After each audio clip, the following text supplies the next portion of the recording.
Hi there, and welcome back to the Horse Racing Network with me, Izzy Phillips, and I'm joined by Paul Alster as we continue our Royal Ascot preview, and we're going to be taking a look ahead to day 2.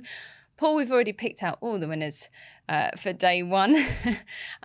Equally fantastic cards on day 2. We're starting with this Prince of Wales Stakes, which is, I think, a real hot lineup here. A couple of my favourites that I can't wait to talk about, but hopefully quite excited heading into day 2.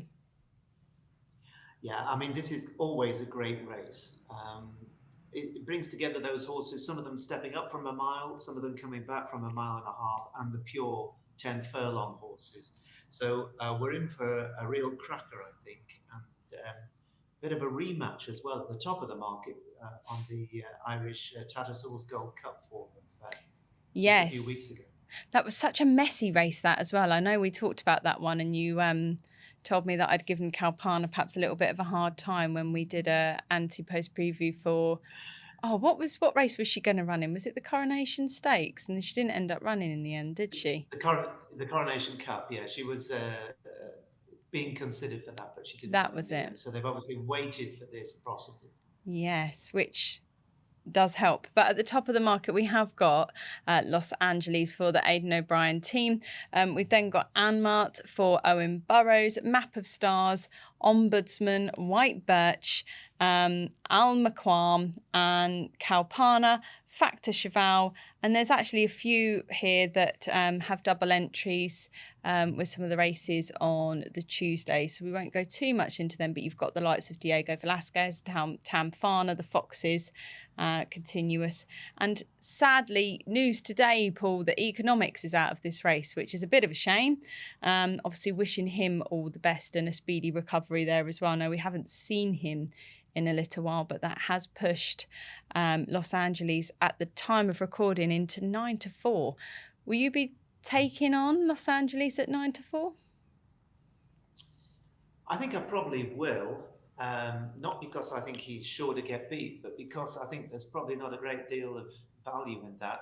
And of No. course, by the time this race comes around on Wednesday, it's possible Aidan O'Brien or Ryan Moore might already have had a winner or two on the card because they've got good chances in virtually every race. So the bookies might be shortening it up further. You could easily see it going up at 7-4 or something, which would be Yeah. pretty thin, really. So I'd be looking for something to beat Los Angeles, even though I was so impressed with the way that he saw off Anmart, who I had tipped on the day, tipped to my clients, and I thought he was coming there to win his race. He came there with a double handful, first time out. Of course, Los Angeles had a run, but the way that Los Angeles battled, I mean, he's a real lion. And Anmart is a very, very good horse too. And these two, the rematch, I think, could be really special. White Birch wasn't far behind them either. No. John Murphy's horse. So I think we're in for a really, really good race. You've got the French horse Map of Stars if he shows up, and there's been money for him already. He could be really interesting. And your Kalpana, you did mention it in passing, but the horse that I actually think, if it does run, might be worth an each way interest is Diego Velasquez Yeah. for Aidan O'Brien. His best form is at a mile, but he has had a crack at a mile and a quarter and a mile and a half in the past. The mile and a half he didn't stay. The mile and a quarter, which was in last year's French Derby, was on heavy ground, which doesn't suit him. You take those races out of the equation, and you see a horse that is very, very talented and has got a great way of going about him. So if he gets decent ground, I could see him running very, very well, even though it will be his first run in 9 months. So I'll Yeah. probably, in a race where you want to watch and see what's going on as much as have a bet, but I'll probably have a bet each way on Diego Velasquez if he runs here in preference to other alternatives. Yeah. I don't love his form at Ascot. Obviously, he got sort of pummeled there last year when Calandagan won, and obviously haven't seen him in 277. No, haven't seen him in such a long time. That's the only thing.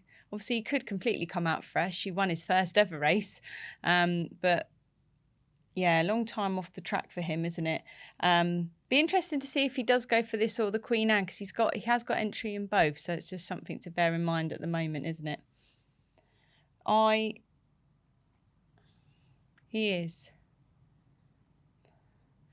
Well, I think if you backed White Birch last time, you'd have been annoyed, because if he'd have had a clear run, I think he'd have finished a lot closer to the front two in that Tattersalls Gold Cup. I am going to stick, though. I am sticking with Kalpana. I think that I just feel that she's got a big win at Ascot in her. She won there on Champions Day. She likes Ascot. Um, I, potentially, would I like her to be going over a little bit further? I think she might be a bit more effective over just ever so slightly further than over 1 mile 2. But she was second to Friendly Soul, good horse, at Newmarket over a mile 2 last year. And actually was third over 1 mile 4 to Port Fairy at Royal Ascot last year. So she's somewhere in there, isn't she? I think she's got a big win in her. So I'm just going to stick with her. I think obviously Andrew Baldwin is having winners. And I think that's where I will probably stick. I think she's a really nice price. I've been waiting for her to run, so I can't desert her now. I think I do think if she was, I'm being really harsh, but I do just think if she was ever so slightly closer and also had a little bit of a clearer run, she too would have finished a lot closer to Los Angeles. Take nothing away from the winner, because he's such a fighter. But I just think if she's there with a chance, and the fact that she does stay a little further, I think she might just beat him. And if the weather forecasters have missed anything, and if there is a bit of rain about, that takes the sting out of the ground, because she handles Yeah. a bit of give, that would help her even more.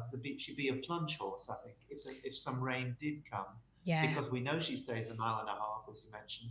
So yeah, I think she's an interesting choice, Coco. Yeah. So that's where I'm going to stick. But after this, we then have the Royal Hunt Cup on Wednesday. Before we started recording, Paul, you called it the Great Cavalry Charge.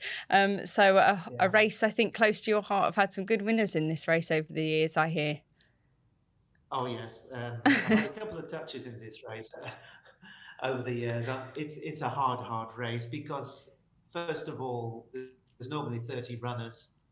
Sometimes there's a bit of a draw bias as well. At the time we're making this piece for you, we don't know who's going to run or what the draw is, and there are actually 99 horses still declared. And the one that's favourite, My Cloud, is number 55 on the list, so he's not sure to get a run. No. You know, he needs quite a lot of horses to come out to get in the top 30 to run. So a very interesting race. Have you had a look through? Is there anything that you have put on a short list? I have. And I feel like I'm pretty much just going through and picking out Jodmont runners for some reason. But the horse that I like the look of currently runner number 20. So if plump in for this race, should get in. I'm just going to have a little look at the entries. Has no other entries, so as long as we're fit, should be running here. I like Quirat. I think he was sort of a little bit unlucky last time against Hickory at Ascot. I know that was over 7 furlongs, and this is a little bit further over the mile. But I really like Quirat. I think that he's shown a lot of heart. You know, he was second at Nottingham over a mile.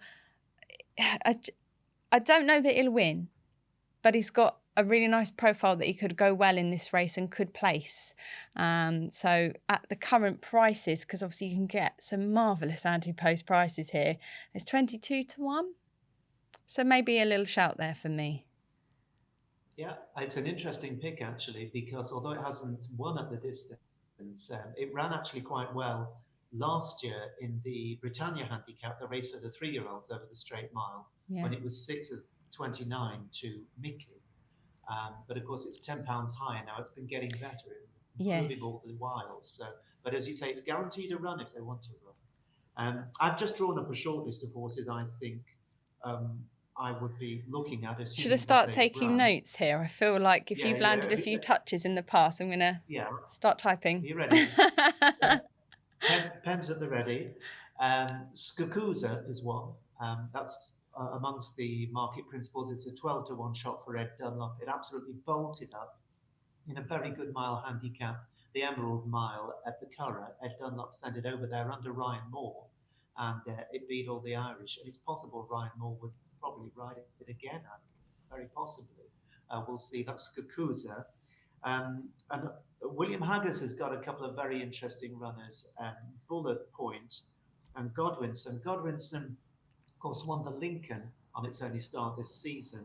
Probably wouldn't want the ground to be fast, whereas the other horse, Bullet Point, I think, will probably go on the ground. EBT's Guard is a horse I've always liked. He won the Newbury Spring Cup and didn't run at all badly last time. But the one that I'm going to suggest here at a bit of a price, 33 to 1, is horse number 13, lucky for some, and that's High Royal. High Royal, trained by Kevin Ryan. Now, this horse was placed in a 2,000 guineas a few years ago. Huge odds for Kevin Ryan. He went into the wilderness a bit of a twilight horse. Not really good enough for the good group races over a mile, but too good for handicaps. His marks come down a bit, and he ran in a handicap last time, his first run of this season. He'd just beaten half a length in the Thirst Cup, and that was a good effort. He's a smart horse. He can handle himself in big fields. He goes on decent ground, and he's got a touch of class. So High Royal, I think, will be my choice. And if he's drawn centre to high, that will be even better, because I think there will be a slight uh, preference for horses that are drawn higher. That's often the case. Can I just say I absolutely love your shout for Godwinson. I think his name almost sort of highlights what he did last time. He came from the gods to win that Yeah. race at Doncaster. I remember watching, and the poor connections of Oliver Show were just cheering and screaming and shouting, and Godwinson just absolutely flew. He was phenomenal. So, if he's in there, he's obviously a horse that doesn't go down without a fight. I mean, it could come out of nowhere. So if he gets a good draw, Yeah. you could certainly see him doing something like that again, coming from the back potentially. It all just depends on that draw, doesn't it? But It does. He could do with a bit of rain, because it yeah, is best on good to soft or soft ground. But of course, it's an uphill finish that'll help him. But yeah, he's an interesting one. But I'll be with High Royal, I think, as my long term each way pick. two really exciting races and some hopefully helpful picks for you for day 2 of our Royal Ascot preview. Don't forget to join us again for day 3.